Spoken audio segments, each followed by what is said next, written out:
आइए बच्चों, आज इस वीडियो में हम क्लास 9 का बेहतरीन टॉपिक पढ़ने जा रहे हैं, चतुर्भुज।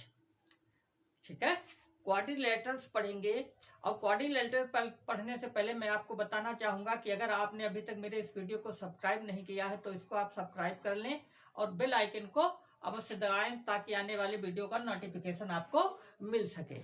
तो देखिए, क्वाड्रिलेटरल्स नाम से आप परिचित हैं, आपने छोटी कक्षाओं में कम से कम इसका नाम सुन रखा होगा, चतुर्भुज। ठीक है, चतुर्भुज जनरली आपने पढ़ा होगा, चार भुजाओं से बंद घिरी आकृति को चतुर्भुज कहते हैं। देखिए, चार भुजाओं से घिरी, मान लीजिए एक हमने इस तरीके से भुजा बना ली चतुर्भुज की। ठीक है, एक भुजा हमारी ये हो गई, मान लीजिए इसे हमने ए पॉइंट दिया, इसे बी दिया। दूसरी हमारी भुजा ये हो गई। ठीक है, मान लीजिए इसको हमने सी पॉइंट दिया। और तीसरी भुजा हमारी ये हो गई, और चौथी भुजा अगर हम इसको जाकर यहां मिला दें तो ये डी पॉइंट। तो एक भुजा हमारी हो गई ए बी, एक हो गई हमारी सी डी, और एक हमारी हो गई डी सी, और एक हो गई ए बी। तो अब फिगर देखिए कैसा बन गया, क्लोज फिगर बन गया, बंद फिगर। तो चार भुजाओं से घिरी बंद आकृति को चतुर्भुज कहते हैं। अगर हम दूसरे शब्दों में कहना चाहें तो हम कह सकते हैं कि कोई भी चार बिंदु जो संरेख ना हो, जिनमें से कम तीन संरेख ना हो। दो संरेख हो सकते हैं, दो एक रेखा पर हो सकते हैं, लेकिन तीसरा पॉइंट क्या हो, संरेख ना हो। ठीक है, तो ऐसी आकृति को मिलाने वाला रेखाखंड जो है वो चतुर्भुज कहलाता है।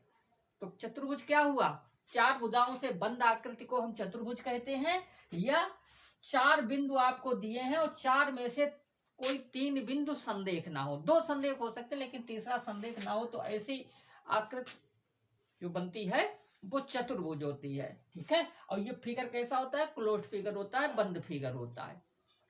अब चतुर्भुज से संबंधित हम कुछ टर्म देखेंगे, क्या कहता है, मतलब इसके हम परिभाषाएं देखेंगे चतुर्भुज की। ठीक है, तो सबसे पहले हम बात करते हैं चतुर्भुज की भुजाओं की। किसकी, चतुर्भुज की भुजाएं। तो देखिए, चतुर्भुज की भुजाएं, ये जो रेखाखंड होता है ए से बी तक। ठीक है, एक रेखाखंड आपको क्या दिख रहा है, एक रेखाखंड आपको दिख रहा है ए बी। ये क्या है, रेखाखंड। ठीक है, रेखाखंड ए बी। एक आपको रेखाखंड दिख रहा है बीसी, और एक रेखाखंड आपको दिख रहा है सीडी, और एक रेखाखंड आपको दिख रहा है डीए। ये सारे के सारे रेखाखंड जो होते हैं ये चतुर्भुज की भुजाएं कहलाते हैं। ठीक है, अब इसके आगे देखिए, आप अगर इस चतुर्भुज को देखें तो इस चतुर्भुज में आपको ये दो भुजाएं दिख रही है। एक भुजा ये ले लीजिए आप ए बी, और एक भुजा आप कौन सी ले लीजिए, बीसी। ठीक है, इसको हम क्या कह सकते हैं, ये एक दूसरे की जो क्रमागत भुजाएं हैं, एडजेसेंट साइड हैं। ठीक है, इनको हम क्रमागत भुजाएं कहते हैं, जो एक दूसरे से, ए बी और सी डी। कौन सी भुजाएं, ए बी और सी डी। ए बी और सी डी कैसी भुजाएं हैं, ये क्रमागत भुजाएं हैं। कैसी भुजाएं हैं, क्रमागत भुजाएं हैं। ठीक है, तो अगर आप क्रमागत भुजाओं का सेट देखना चाहें तो आप ए बी और बी सी कह सकते हैं। ए बी और सी डी हमने लिख दिया है, ए बी और बी सी, ये कैसी भुजाएं हैं, क्रमागत भुजाएं हैं। या हम कह सकते हैं बी सी और सी डी। बी सी और कौन, देखिए ये वाली साइड और ये वाली साइड, बी सी और सी डी भी क्या है, ये भी क्रमागत भुजाएं हैं। ये भी कैसी भुजाएं हैं, क्रमागत भुजाएं हैं। ठीक है, या हम कहें डीए और ए बी, डीए और ए बी, ये भी कैसी भुजाएं हैं, क्रमागत भुजाएं हैं। ये भी कैसी भुजाएं हैं, क्रमागत भुजाएं हैं। ठीक है, तो अगर इसी प्रकार से देखें तो हमको चार क्रमागत भुजाओं का सेट मिलेगा। यहाँ पर हमने तीन लिखा है लेकिन चार क्रमागत भुजाएं मिलेंगी। ठीक है, अब अगर आप देखें इस चतुर्भुज के जो चारों कोने होते हैं, ठीक है, इस चतुर्भुज के जो चारों कोने होते हैं, इन कोनों को हम क्या कहते हैं, शीर्ष कहते हैं। क्या कहते हैं? शीर्ष। तो किसी भी चतुर्भुज में कितने शीर्ष होते हैं? किसी भी चतुर्भुज में 4 शीर्ष होते हैं। देखिए यहाँ पर शीर्ष ए, शीर्ष बी, शीर्ष सी और शीर्ष डी होता है। ठीक है। अब किन्हीं दो रेखाखंड जो किसी एक शीर्ष पर मिलते हैं, जाकर देखिए, अगर हम ए बी देखें और बी सी देखें तो इनमें कम से कम एक बिंदु उभयनिष्ठ होता है। शीर्ष कब बनता है? जब दो रेखाखंड मिलते हैं और उनमें एक बिंदु जो है वो उभयनिष्ठ हो, या हम कहें इसका जो इंड पॉइंट होता है, ठीक है, वो शीर्ष कहलाता है। तो इसमें कितने शीर्ष हो गए? एक हमारा बी शीर्ष हो गया, और इनके बीच जो कोण बनता है वो क्या कहलाता है?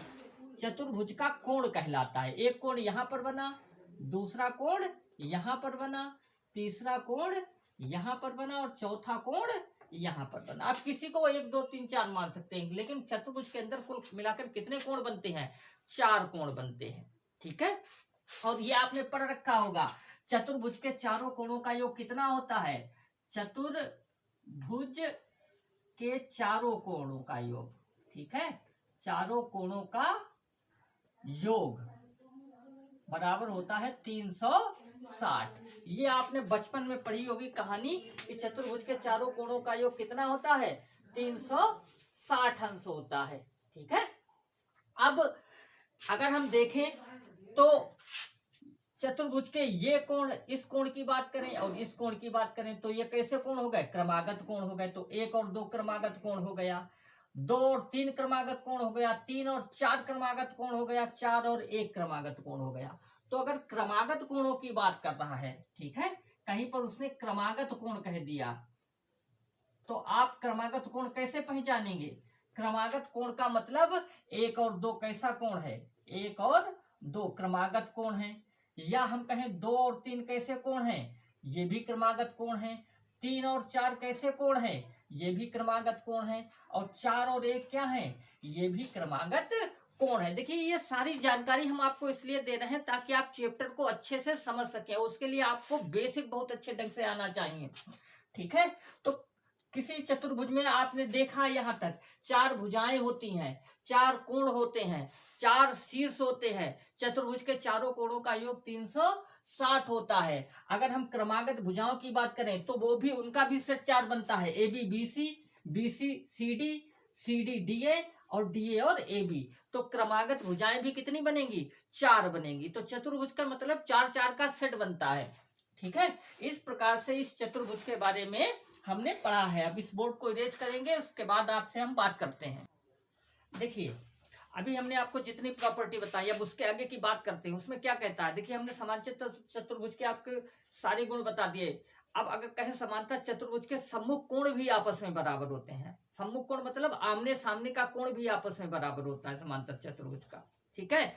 और समांतर चतुर्भुज में 2 विकर्ण होते हैं, मतलब आप किन्हीं 2 शीर्षों से को मिला दीजिए तो विकर्ण बनता है, डायगोनल कहते हैं। तो 2 विकर्ण होते हैं। अब अगर हम बेसिस देखें टाइप के आधार पर चतुर्भुज को, तो टाइप के आधार पर चतुर्भुज आपको 6 प्रकार के दिखाई देंगे। ठीक है। जिनमें से कुछ चतुर्भुज से आप पहले से ही परिचित हैं। तो अगर हम देखें चतुर्भुज के प्रकार, तो चतुर्भुज 6 प्रकार के होते हैं। पहला होता है समलंब चतुर्भुज, दूसरा होता है समांतर चतुर्भुज, तीसरा होता है समचतुर्भुज, चौथा होता है आयत, पांचवा वर्ग और छठे को कहते हैं पतंग। ठीक है। काइट टाइप का होता है। तो चतुर्भुज 6 प्रकार के होते हैं। अब समलंब चतुर्भुज क्या होता है? एक ऐसा चतुर्भुज जिसकी 2 सामने की भुजाएं समांतर होती हैं और 2 कैसे होती हैं? असमांतर होती हैं। आप देखें समलंब का फिगर किस तरीके से होता है। मान लीजिए समलंब चतुर्भुज है तो 2 भुजाएं जो होती हैं वो सामने की क्या होती हैं? समांतर होती हैं। अगर आप इसे कहें ए है, ये बी है, ये सी है और ये डी है, तो ये वाली भुजा ए बी जो है, ए बी कैसे लिखा जाता है? ए बी समांतर है सी डी के। ठीक है। और ए डी जो है वो बी सी के असमांतर है। इस तरीके का चित्र होता है, इसे कहते हैं समलंब। तो समलंब के लिए आप ध्यान रखें 2 समांतर भुजाएं जो होती हैं समांतर होती हैं और 2 असमांतर होती हैं। फिर हम बात करें समांतर चतुर्भुज की, तो समांतर चतुर्भुज की क्या कंडीशन होती है? समांतर चतुर्भुज की सम्मुख भुजाएं जो होती हैं वो समांतर होती हैं। देखिए इस तरीके से होता है, ये समांतर चतुर्भुज है, इसकी सम्मुख भुजाएं क्या होती हैं, ये समांतर होती हैं और आपस में बराबर भी होती हैं। समांतर चतुर्भुज की सम्मुख भुजाएं, अगर इसको हम कह दें ये ए है, ये बी है और ये सी है और ये क्या है, डी है, तो समांतर चतुर्भुज की सम्मुख भुजाएं बराबर होती हैं और समांतर भी होती हैं। तो ये हो जाएगा ए बी जो है, ए बी बराबर हो जाएगा सी डी, ठीक है। और क्या हो जाएगा, A B parallel C D हो जाएगा, ए बी सी डी के समांतर भी है और बराबर भी है। इसी तरीके से ए डी जो है वो बी सी के बराबर भी है और ए डी जो है वो बी सी के समांतर भी है, ठीक है। तो समांतर चतुर्भुज की सम्मुख भुजाएं समांतर होती हैं और आपस में बराबर भी होती हैं। फिर अगर हम बात करें समचतुर्भुज की, तो समचतुर्भुज भी एक समांतर चतुर्भुज ही होता है, लेकिन अंतर क्या है, इसकी सभी भुजाएं जो होती हैं वो आपस में क्या होती हैं, बराबर होती हैं। अगर बात करें ए बी सी डी की, तो ए बी बराबर बी सी क्या होगा, ए बी बराबर बी सी बराबर सी डी बराबर डी ए, ये आ जाएगा। ये समांतर चतुर्भुज है, समचतुर्भुज है, सॉरी क्या है, समचतुर्भुज है, ठीक है। इसके बाद हम बात करते हैं आयत की। तो आयत को तो आपने बचपन से पढ़ रखा है। आयत क्या होता है, आयत इस तरीके का फिगर होता है जिसकी दो भुजाएं क्या होती हैं, समांतर होती हैं और आपस में बराबर होती हैं, ठीक है। आमने सामने की भुजा क्या होती है, समांतर होती हैं और बराबर होती हैं, लेकिन तब तो ये समांतर चतुर्भुज हो जाना चाहिए, क्योंकि समांतर चतुर्भुज की दो भुजाएं क्या होती हैं, समांतर होती हैं, बराबर होती हैं। तो फिर आयत और समांतर चतुर्भुज में अंतर क्या रह गया, दोनों एक हो गए। तो आयत भी एक समांतर चतुर्भुज ही होता है, लेकिन अंतर होता है इसका प्रत्येक कोण 90 होता है। आयत का प्रत्येक कोण कितना होता है, 90 होता है, जबकि यहाँ पर ऐसा नहीं होता है। समांतर चतुर्भुज का प्रत्येक कोण 90 नहीं होता है। इसके बाद बात करते हैं वर्ग की, ठीक है। इसकी बात करते हैं वर्ग की। तो वर्ग की बात करने से पहले हम थोड़ा सा इसको इरेज कर लेते हैं। यहां पर देख लेते हैं वर्ग क्या होता है, ठीक है। आयत तक हमने देख लिया, तो वर्ग को भी आपने पहले से ही पढ़ रखा है।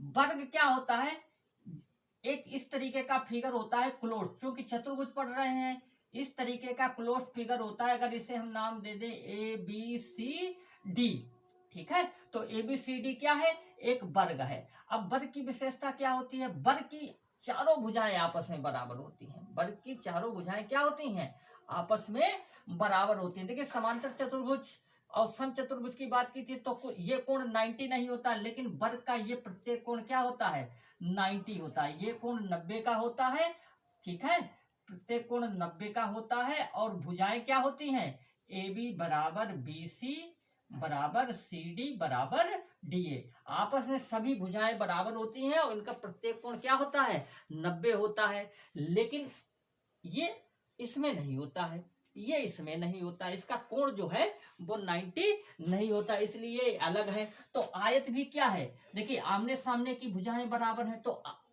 वर्ग आयत की भी आमने सामने की भुजाएं हैं, वर्ग की भी आमने सामने की भुजाएं हैं, तो वर्ग भी एक समांतर चतुर्भुज है। इसको भी हम समांतर चतुर्भुज की श्रेणी में ले आ सकते हैं, लेकिन ऐसा समांतर चतुर्भुज है जिसका प्रत्येक कोण क्या होता है, 90।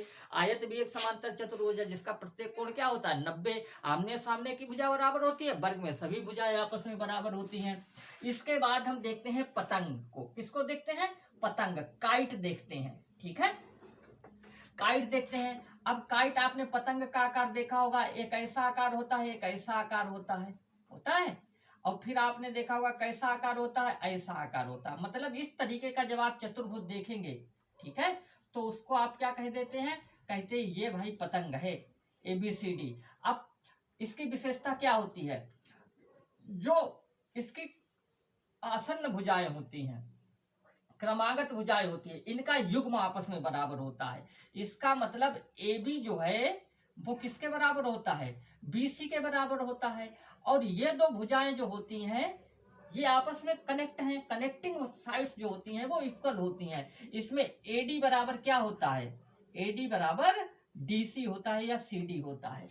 तो ये बात हो गई किसकी, आपके पतंग की, ठीक है। इस प्रकार से आपने सारे चतुर्भुजों को देख लिया है, किस प्रकार से चतुर्भुज है, ठीक है। आई होप ये बात आपको बहुत अच्छे से समझ में आई होगी। अगर आपको ये समझ में नहीं आया है तो 2 बार वीडियो को चलाकर देखें और उसको कॉपी पर नोट डाउन करें, ठीक है।